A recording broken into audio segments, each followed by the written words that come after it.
listening to the John Doe Radio Show.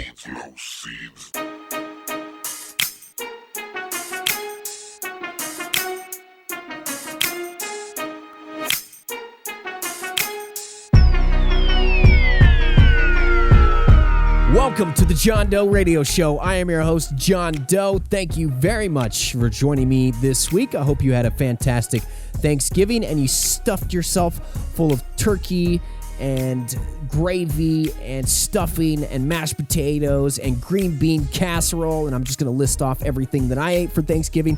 We all ate the same thing, it seems like, because all the pictures on Facebook seem like the same exact picture as the previous one. I'm sure we all didn't eat the same thing. I'm sure some of you had pizza, some of you had Chinese food, and that's neither here nor there. This week, we get to news from California. It would have completely broken the podcast system if I would have tried to read to you every last detail about the notes that I have and about all the rules in California that I would like to explain and get across. So instead of driving myself absolutely bonkers and boring some of the people to death that don't necessarily want to hear all those details, because trust me, I've already tried to record in a few different ways and get through the rules in an enticing, entertaining way, and it's just not possible. So what I'm going to do is repost these rules and notes on the John Doe Radio Show Facebook page so you can analyze them there. I think it will be a little bit more effective having them posted there rather than just reading to you in an eventually monotone voice about all these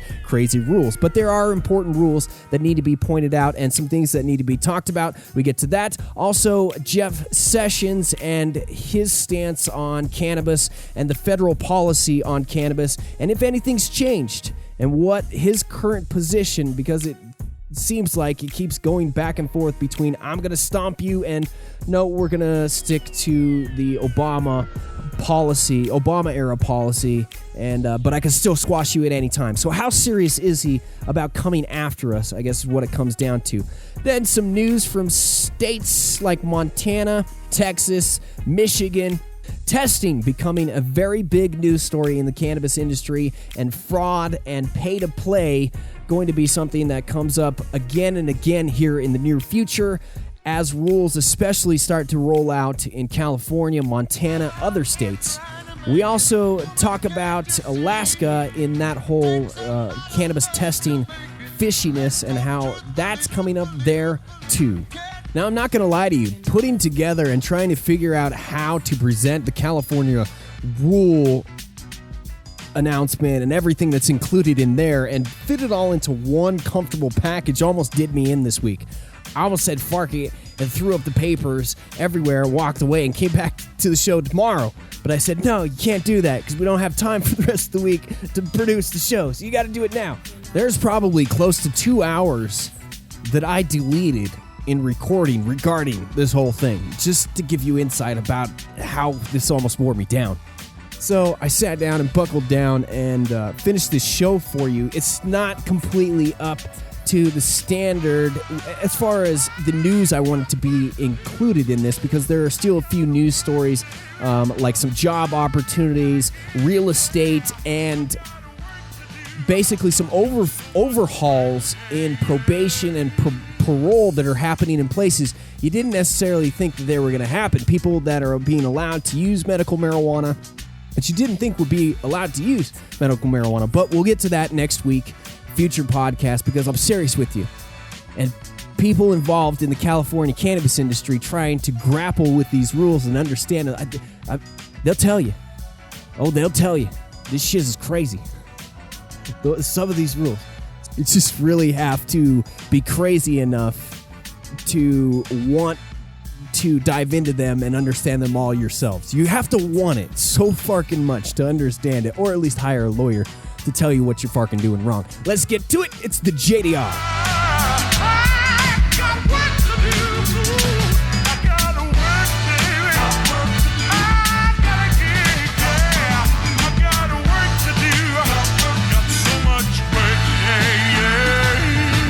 You're listening to the John Doe Radio Show. California going to be tops in the news for the foreseeable future with legal recreational sales popping off January 1st.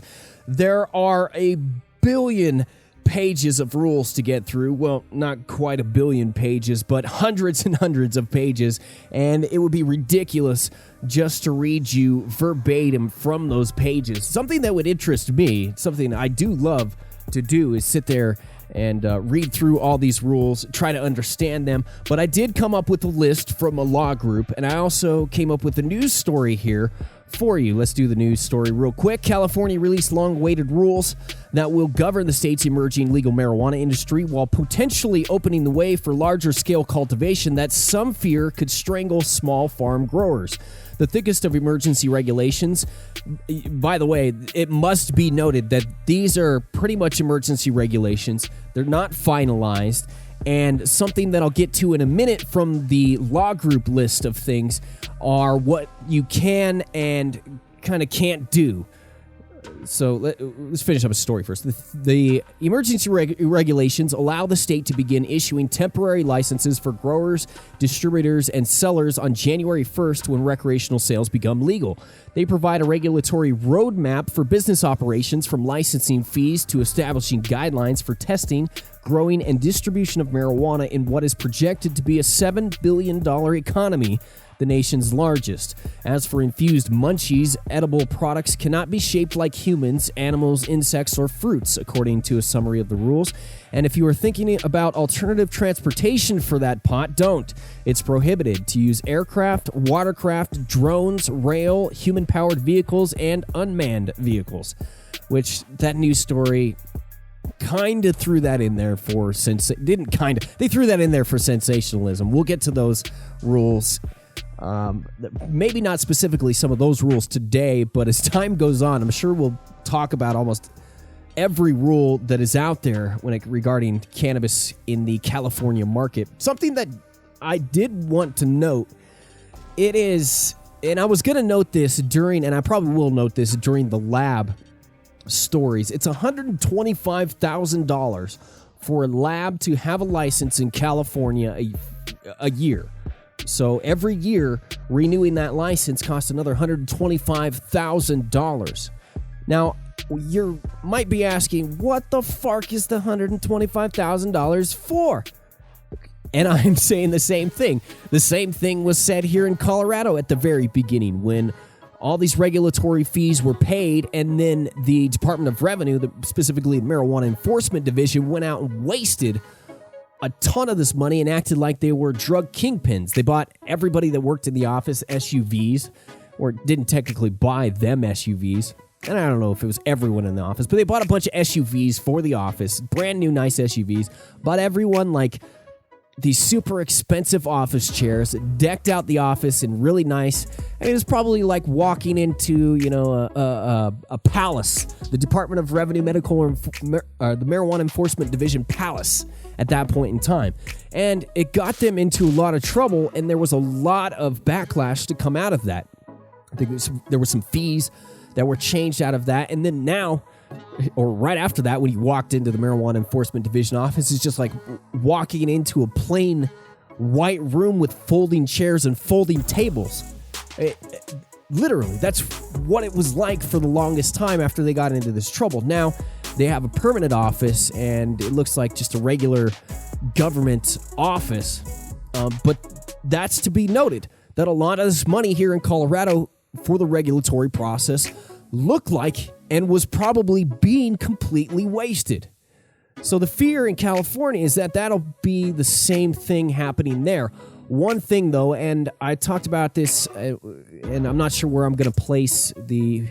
actually, the testing stories will be after this, so I'll talk about this more in the testing stories, but hopefully the $125,000 yearly fee goes towards the regulation process of actually keeping track of these, to be specific, in this instance, what we're talking about, these lab facilities, and making sure that they're doing the correct job, and that, I hate to say it, I really do, because I don't want any more policing in this industry than what we can do by ourselves. I know that there's going to be outside policing. I understand that. I get it. But I would like to control and handle as much as we can from the inside. And it doesn't seem like that's happening when it comes down to these labs. So hopefully the labs with California can get things straight. Once again, we'll talk more about that in the testing part of this because it's becoming a huge, huge story. Either that or Steve Hill's just pushing it like crazy, which if they are, kudos to them because they're putting their name alongside of it and also trying what it looks like to reform lab testing. The regulations, back to them. If you're thinking about alternative transport, we talked about that. Regulations have been in development for months and in some cases covered familiar ground. At first, the state will issue only temporary licenses to growers and retailers provided they have a local permit to open for business. We talked about that before on the show. You have to have local approval first before the state will issue permits, and local approval has been slow to roll out. They're going to be very limited places where legal sales are going to be able to happen in California starting January 1st. The state has been trying to determine what should be appropriate for size limits on cannabis farms, a debate that echoed fights over corporate-scale farming in the Midwest. And this is a very important topic to a lot of people in California, especially to those people in Northern California, the Emerald Triangle area, those places where outdoor cannabis cultivation has become the lifeblood of these communities, basically. I mean, not even basically, it is the lifeblood of a lot of these communities. At one time, 4 acres was under consideration, but preliminary information from the state earlier this week indicated a maximum 1 acre cap would be set on most cultivators. But the regulations issued last week did not include that language, instead placing limits on only certain medium-sized growers' licenses. Beyond those, there is no limitation for other categories of licenses. I'm sure eventually this will be hammered out, and it's not surprising that they didn't issue anything that was binding. And nothing is really binding at this point, but a lot of these regulations are definitely going to be carried over and put into stone. So I'm sure this is something that they want to make sure that they get right for the reason that I mentioned before, that it's so important to a lot of these communities and growers and people that have, not only just the communities and the businesses that have been in existence currently, but the people that have helped form legalization to what it is today. Some of those growers that have been around for a long, long time in that area, their steady and steadfast keep to producing material is a large part of what's kept us all high.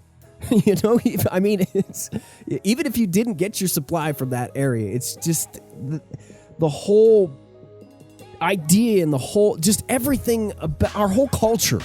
It's the right thing to do is to help protect these people and get them on the right path towards legalization and regulated growth, literally.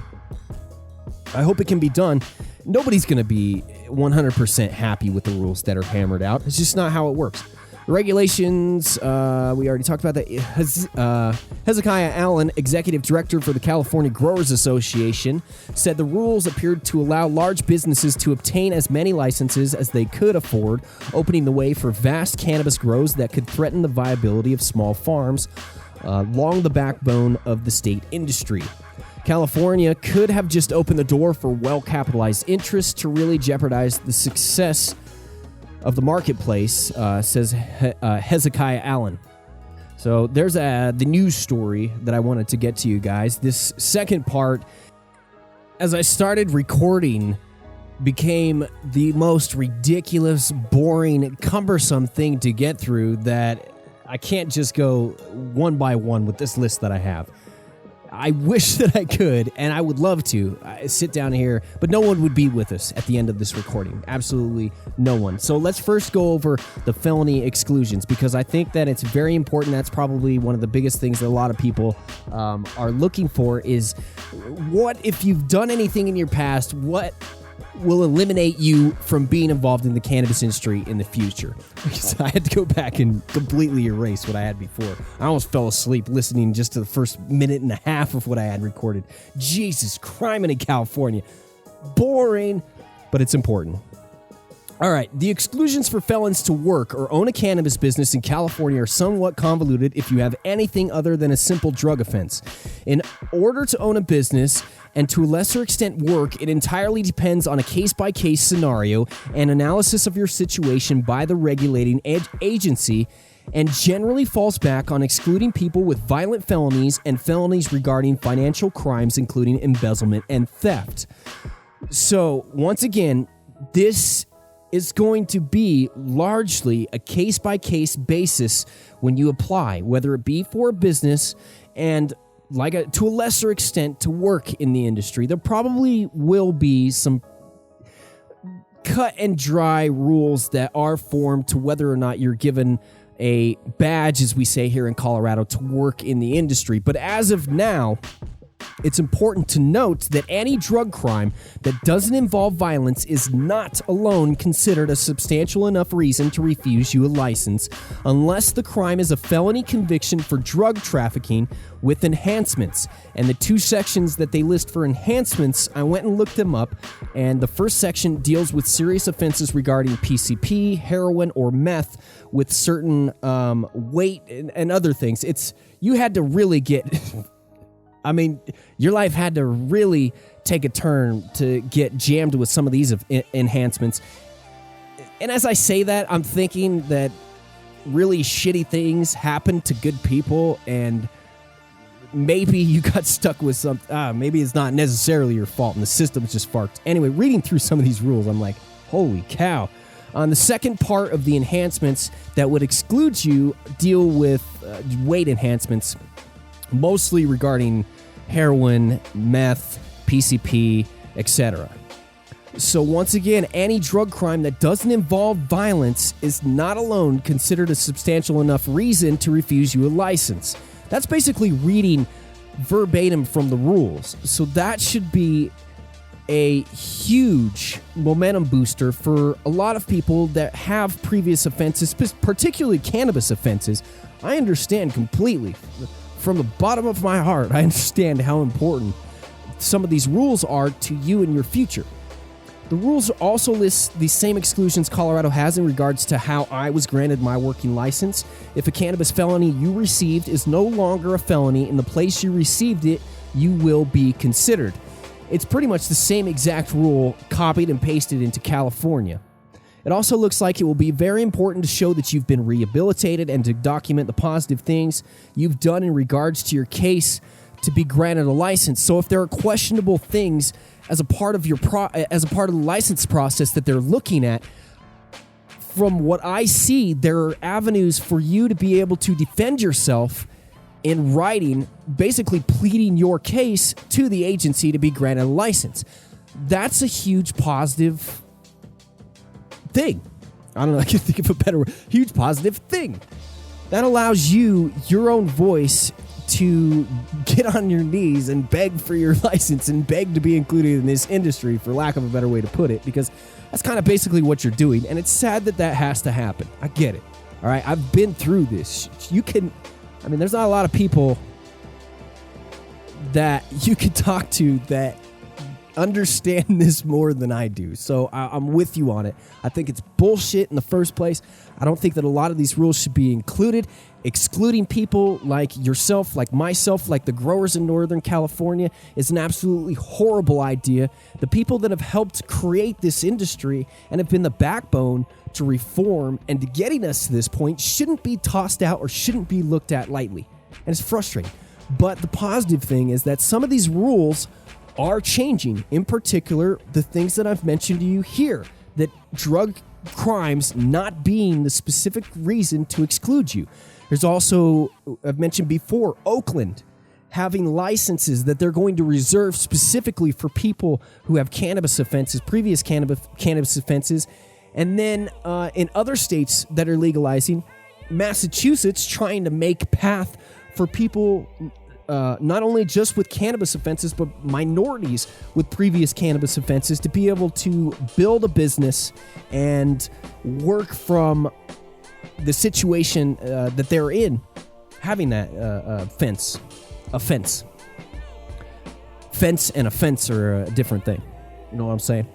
All right, so after trying to record the lawyer's list of bullet points 3 separate times and basically wasting an hour on trying to do it, I've decided to repost this list on the John Doe Radio Show Facebook page because as much as I would love to sit here and read through them and talk about them and comment on them, it just doesn't... I can't package them comfortably inside this podcast. So maybe in the future, recording a separate podcast and having a lawyer like we used to do with Warren Edson on the show is something that we can do. The problem is, though, and I have to say this, that there is no underestimating the awesomeness of having a lawyer as your best friend and having access to a lawyer in the office that you're working out of every day. I mean, I cannot tell you how invaluable it was to have Warren Edson next to us and guiding us and taught me a lot of what I currently know today. And it's unfortunate that my ridiculousness had to put a spike in between, friends and progress on that side of things. And I got to apologize to you, the listeners, that I don't have access to that side of things and that connection anymore. And it bumps me out, and it really sucks on many, many different levels. But for you, the listener, I can't just make a call and try and analyze this and go through this with a lawyer friend of mine. So we'll have to try and connect with some other people that know exactly what they're talking about with this. But for the meantime, I'm going to repost these rules so you can dissect them on the John Doe Radio Show Facebook page. So if you're looking for them, head there and you can find them. It's basically a skimming of the temporary rules in California. All right, let's move on to the next story then. Produced over a mile above sea level. How much higher can you get, John Doe? A lot of people attached to the cannabis industry have been rightfully concerned since the Trump administration took office, specifically talking about Attorney General Jeff Sessions' view on cannabis regarding this story.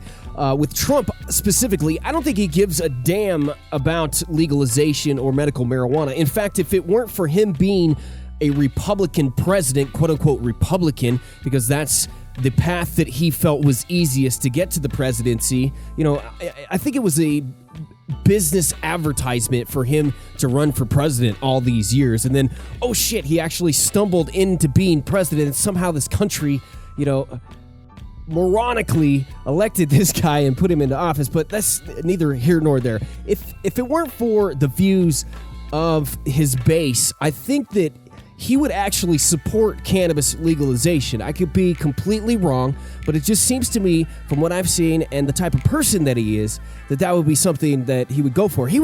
I could see him buying into some sort of weed strain or cannabis chain of stores or something like that, Can you even imagine? Anyway, I don't even want to think about that right now. He's accomplished being president. He could do anything. All right, back to the story here. Don't freak out about Trump here. Attorney General Jeff Sessions, a completely different monster when it comes down to talking about legalization and medical marijuana, though. We all know the quotes. We've heard about his stance, him talking about how good people don't smoke marijuana, how he thought the KKK was great until he found out they smoked marijuana. An interesting side note to make about Sessions that I've noticed since he became Attorney General. I didn't really know about Jeff Sessions before he became the Attorney General, and I'm sure a lot of you didn't know anything about him either. So when you look back and compare his stance from when he was an active politician before, we'll call this, pre-Sessions era or pre-Trump Sessions era, because there was a break of time from when he wasn't involved in politics because he was basically shoved out because he's an asshat and a piece of crap. So Trump invites him back in, and so we get to deal with Sessions' BS as being the leading guidance on law in this country. It's fucking insane. How the hell this happened? Jesus Christ. We keep getting sidetracked by the ridiculousness of the Trump administration, and we know it's ridiculous. God damn it, John Doe. Get to the point. With Attorney General Jeff Sessions, though, when it comes to congressional hearings previously when he was involved in politics, he did say these things. He put these things down to tape, to paper, saying that the cannabis people were horrible human beings. You're the devil, goddammit. I don't know if that's actually how he said it or if that's exactly what he said, but that's basically what he said. But now when it comes down to talking about cannabis and doing away with legalization in states and medical marijuana in congressional hearings, he's not so harsh as he is when he's got an open mic and a press, just a room full of press sitting in front of him rather than a bunch of lawmakers in a hearing. And I only mention that because that, to me, since the beginning, since he became the Attorney General, that to me has signaled that he's not going to be as strong with his word against legalization and wanting to crack down on medical marijuana states as we all fear he might be, and is what he makes himself out to be. Just this past week, in a hearing, he conceded that cannabis not as dangerous as heroin, and that a current budget rider prevents the Department of Justice from prosecuting people who are in compliance with state medical marijuana laws. Something concerning about that last part, though, about the budget rider, and we'll keep up with this because this is a huge topic. December 8th is the date that this amendment, this part of the budget rider expires, and if it doesn't get renewed before December 8th, there's a scary good chance that we could see the death of this protection, at least for the foreseeable time being. And God, it was so hard to spit that out because I hate saying that, and it's scary to think about. It seems like with the way politics are regarding cannabis and how hurtful it is in many instances, especially with medical marijuana, how hurtful it is for any lawmaker to be against marijuana at this point in time. I would find it hard to take or hard to believe that this is not going to get renewed. But it is one of the biggest protections that we have to date for these medical marijuana states. And last week, Jeff Sessions admitted that in that hearing. He says, our policy is the same, really fundamentally, as the Holder-Lynch policy, which is that federal law remains in effect and a state can legalize marijuana for its law enforcement purposes, but it still remains illegal with regard to federal purposes, Sessions said, referring to his predecessors as Attorney General during the Obama administration. Sessions made the comments in response to a question from Representative Steve Chabot. Is that how you say Steve Chabot's last name? Chabot?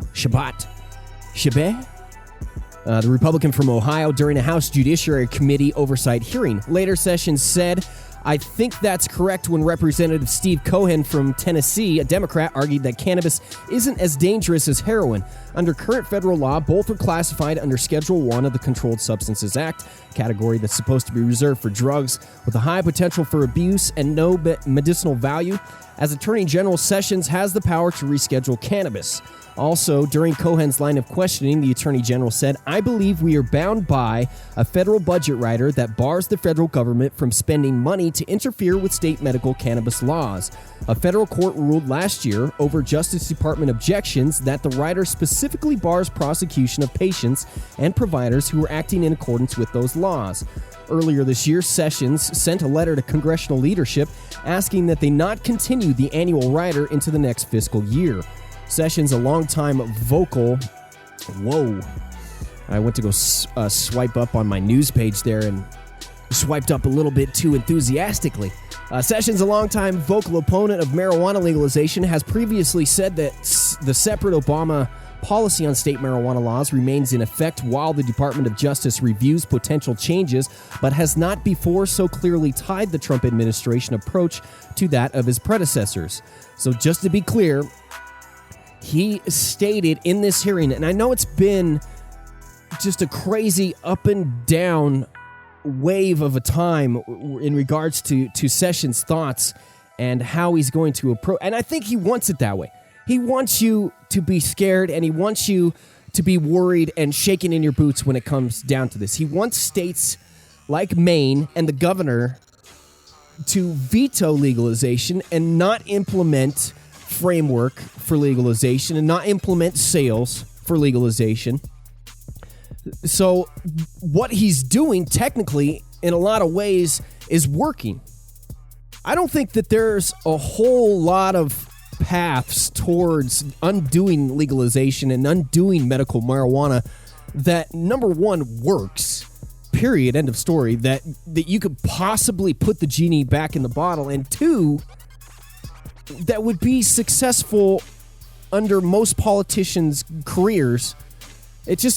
I cannot see any politician in a legal state or a medical marijuana state being successful in trying to revoke the rights of those people. And in fact, we're talking about Montana and them pulling back together everything. There was definitely fallout from their laws being pulled out from under them, and lawmakers, I'm trying to think specifically of the lawmaker's name, but either way, of lawmakers being basically tossed out of office because they've been against medical marijuana reform and tried to repeal these positive changes that the public has put in. It's so frustrating. I have to try and put together my thoughts as we talk about it, because usually in these instances, it's one or two people. It's like the governor of Maine standing in the way of positive change. The governor of Vermont standing in the way of positive change. Governor Chris Christie standing in the way of positive change. Boom, Christie gets tossed out. Within 100 days, we'll probably see a change in New Jersey when it comes to progress on legalization. So ultimately, what I'm trying to say, long story short here, it's not good for these politicians to go against legalization. It's not good for them, especially to try and pull the carpet out from under people. It's career suicide, and the only people that are going to be able to pull it off, which is scary, are the people at the top, are the feds. And I think the only way that they pull it off is basically by pissing on everything that the public cares about and basically giving a big middle finger to their constituents and the rest of the country. We've seen polls that showed 64% of Americans are in favor of legalization here recently. That's an astounding number from the DARE days, from the drug war days, from the Nancy Reagan days. I mean, people are actually gaining the strength and the knowledge to be able to stand up for themselves, and they're also seeing the failed ridiculousness that the drug war has created when it comes down to throwing people into jail and our criminal and justice system. It's just made it a joke. We can't even address the crimes that need to be addressed, the actual reform that this country needs when it comes to justice and sentencing, etc. We can't even address the things that actually make sense without doing away with the drug war first.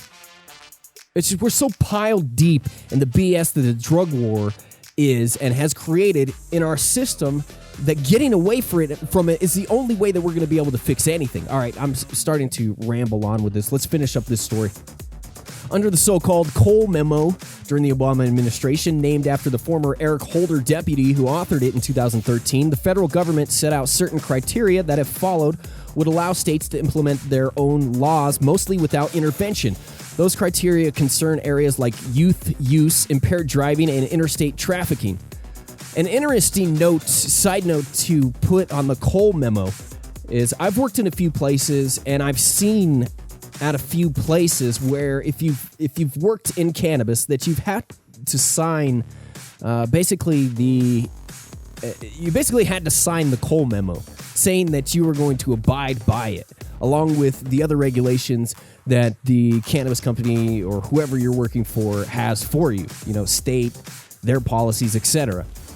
I thought that's kind of interesting. So that memo and that guidance was a huge push and was a linchpin into creating what we have today in legalization and the business side of things when it comes to cannabis.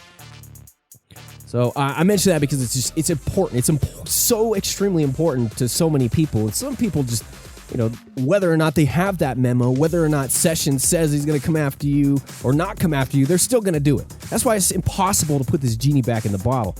On the campaign trail, candidate Donald Trump repeatedly pledged to respect state marijuana laws, But in April, Sessions directed the Justice Department task force to review the Obama administration's memo and make recommendations for possible changes.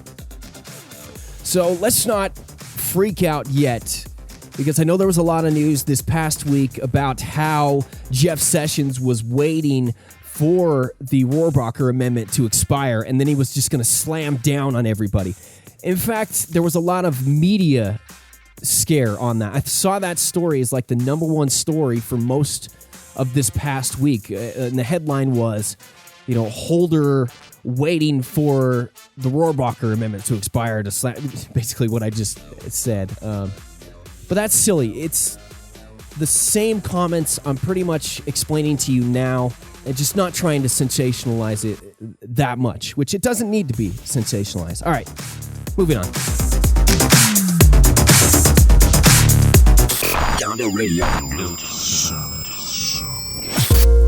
I've ran across a couple stories the past few weeks regarding cannabis testing and how it's becoming something that is scrutinized more, and even more so concerning is that it's a pay-to-play type situation. Steep Hill Labs, which is a lab that tests cannabis in a few different states, is one of the main focuses in both of these articles. Now, not necessarily that they're doing anything wrong, but they're one of the ones that is trying to bring light to this situation. So without getting sidetracked too much, I want to read you these two articles pretty much word for word on what they say, because it is concerning from my point of view also, and I think it's going to be something that becomes a very, very big issue if it isn't already. From his new facility in Los Angeles, which looks more like a science lab than a cannabis company, Patrick Griffith is sharing what insiders agree is one of the marijuana industry's dirty secrets. Like most states that came before it, California will require pot products to be tested for purity and potency when recreational marijuana use becomes legal in less than 2 months. And that's where Griffith's Secrets comes in. Why can I not say this guy's name right? I'm going to call him Griffin. Griffith's Secrets comes in. He says he can get some labs to give him more favorable results. Industry insiders say lab fraud is an ongoing problem in states that already have recreational weed markets, and some warn it's happening in California as growers and sellers search for testing companies that will give them the most favorable results. On Thursday, state regulators released the final set of rules governing California's pot industry. Well, they're not the final set of rules, but for now, I guess they're the final set of rules. The regulations mandate that labs show they have the proper equipment, expertise, and quality controls to accurately test pot products. But labs can't all come into compliance with those rules overnight, and some in the industry say bad actors will still cheat unless the state comes up with a robust enforcement plan, which regulators say they expect to have finalized by January. What consumers pay for cannabis is, in part, determined by the percentage of THC in the product. That's the compound that gets you high. Griffith, the founder of XO Cannabis, which I wish they would have told you. I'm sorry for not telling you that they weren't going to tell you who this Griffith guy was until like 3 paragraphs in. He's the founder of XO Cannabis. He sells the potent marijuana extract he produces all over the country. He says many labs are willing to inflate the potency of his product to keep his business. It's part of the industry that bothers Griffith, but he says he has to play the game to level the playing field against competitors who routinely boast of improbably high THC numbers on their products. He's speaking out now, hoping California will crack down on bad labs so consumers can have confidence in what they're buying and selling, and sellers try to mask the inferior product with inflated numbers won't be able to compete against companies doing things the right way. This is a part of the industry that you have to deal with, Griffith says. I would love to have accurate lab results, but until that happens, we all have to play the game. He says he's seen it happen in states like Washington and Oregon, but he said it's already happening right here in California. That kind of fraud, he said, will harm the integrity of cannabis industry. That's just now stepping out of the shadows. The problem is these marijuana testing companies rely totally on marijuana income, so if you're not happy and you leave, where else are they going to get business from? Dr. Donald Land and Dr. Reggie Guadino, I think that's how you say his last name, Reggie Guadino, are two scientists in charge of running Berkeley's Steep Hill Labs, one of the nation's largest testing companies. They say the company, with labs in 6 states, is routinely approached by customers trying to boost potency numbers. In almost every state we operate in, we have someone approach us and say, hey, what would it take to get these numbers changed? Guadino says, I so freak out about how I pronounce people's names. I'm just going to start saying, this dude said.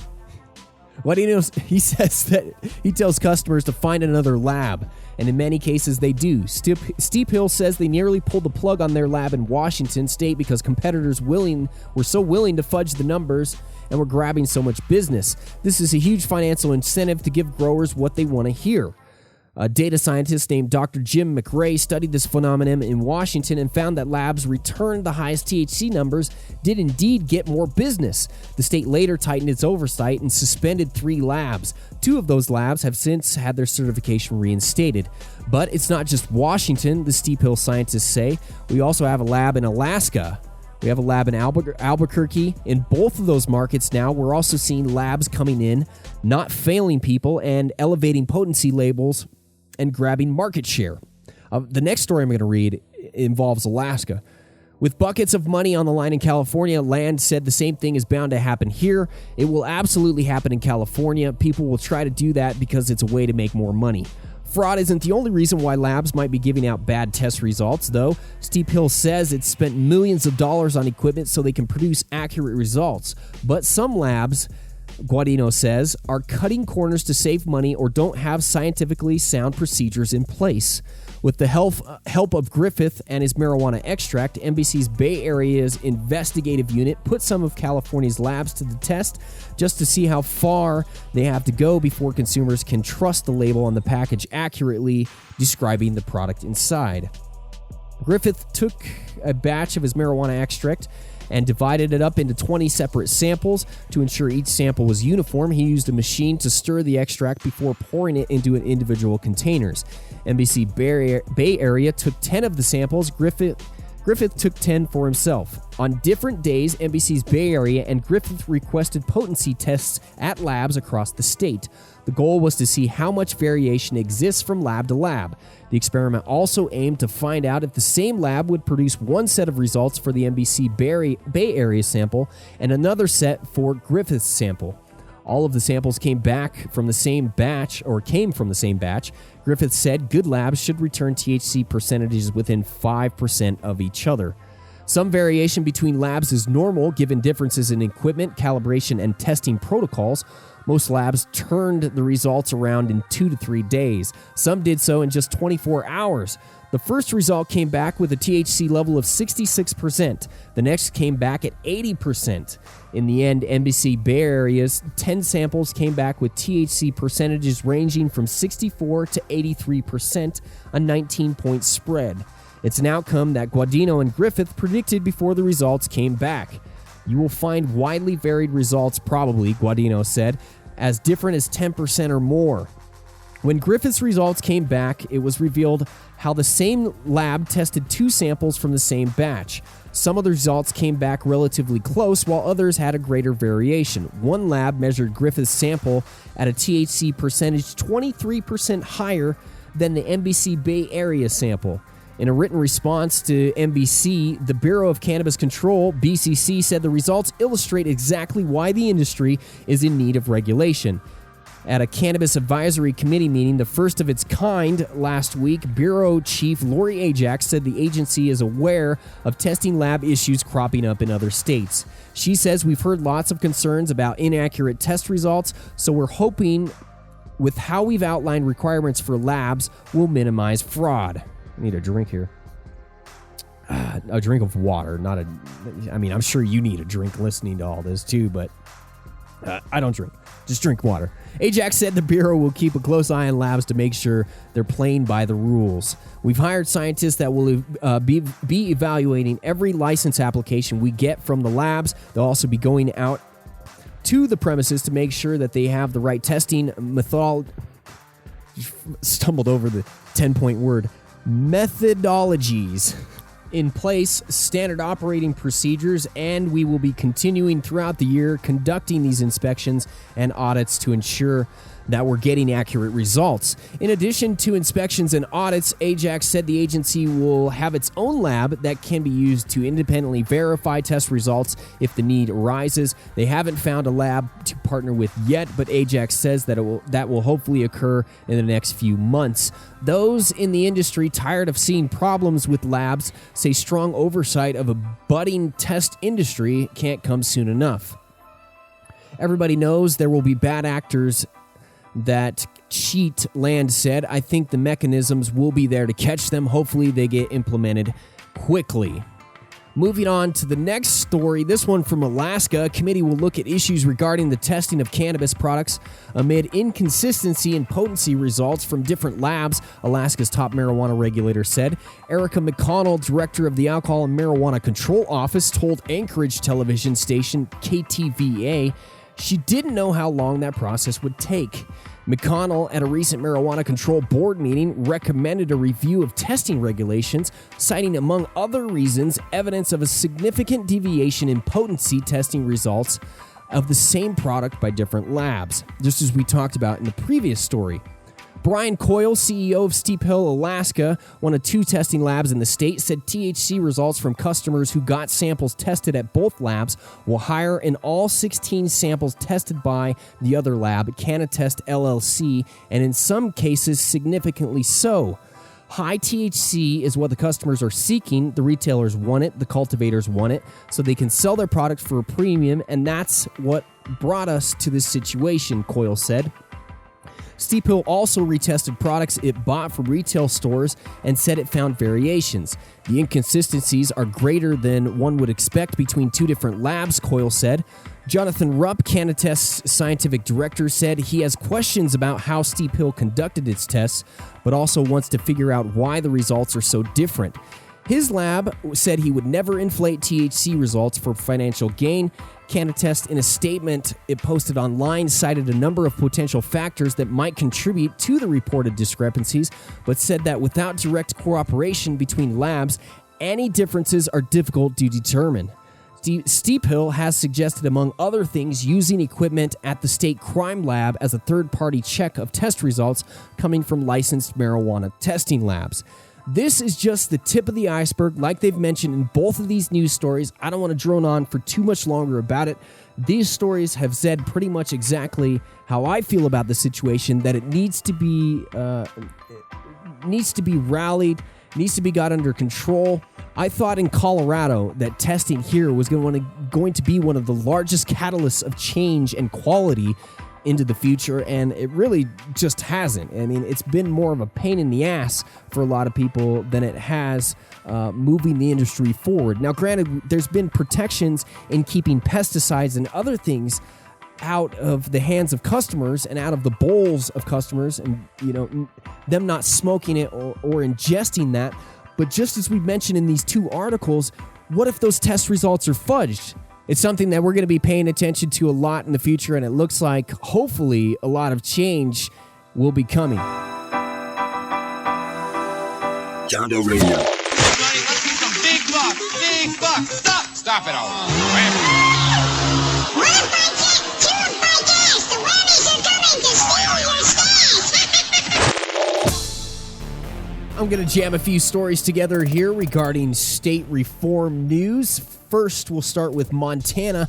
You may remember Montana had one of the most robust medical marijuana sales systems anywhere. When Colorado started really booming with our dispensaries here, the same type of thing was happening in Montana, but it was making people there so nervous that a dispensary was actually firebombed at one point.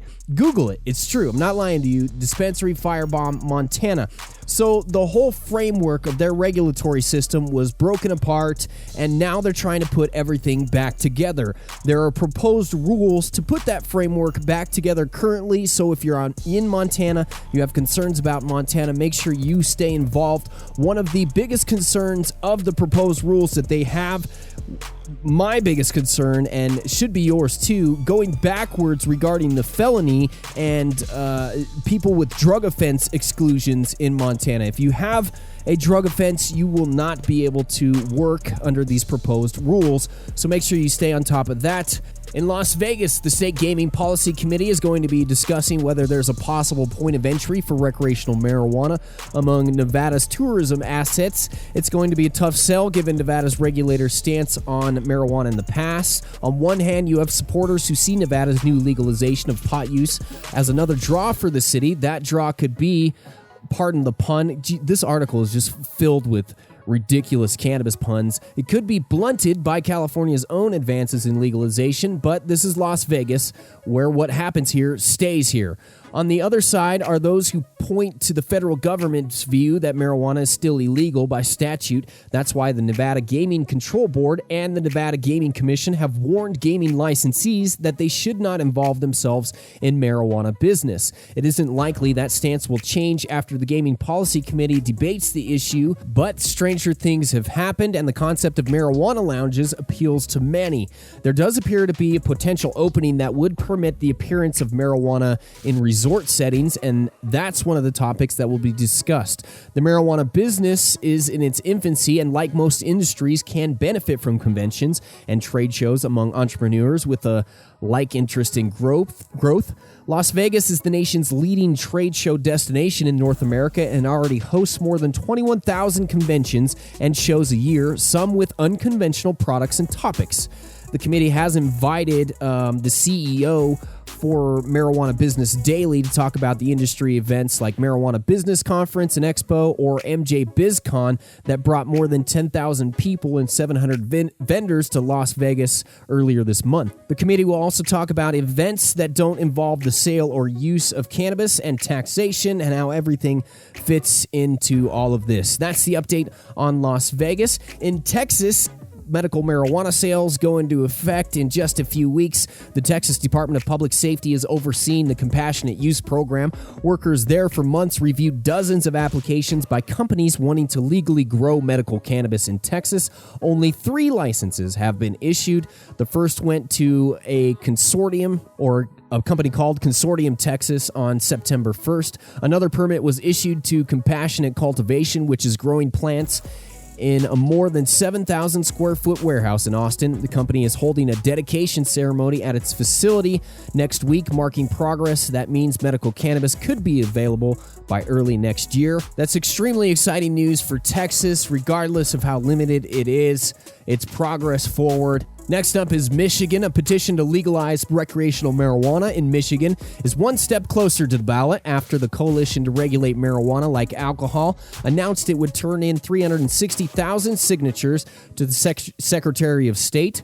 The petition would legalize, regulate, and tax recreational marijuana to those over 21, but people would still be unable to consume it in public or drive under the influence. The turning in of signatures comes after a last-minute scramble to fundraise $30,000, which the group needed to pay off National Petition Management, the company paid to collect signatures for the effort. That would be extremely disappointing.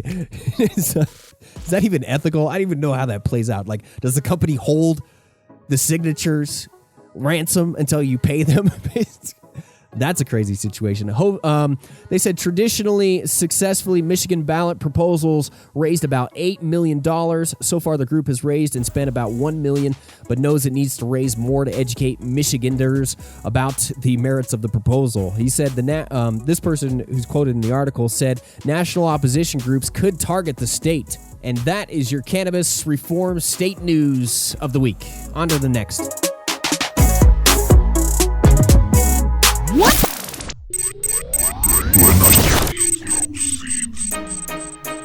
That's going to do it for this week on JDR. I hope you had a fantastic Thanksgiving. Thank you very much for joining us. We'll be back with you as soon as possible, probably next week. The only thing that really gets in the way of recording JDR is making money for real-life gig and all that other craziness. You know what I'm talking about. Anyway, I don't want to make excuses.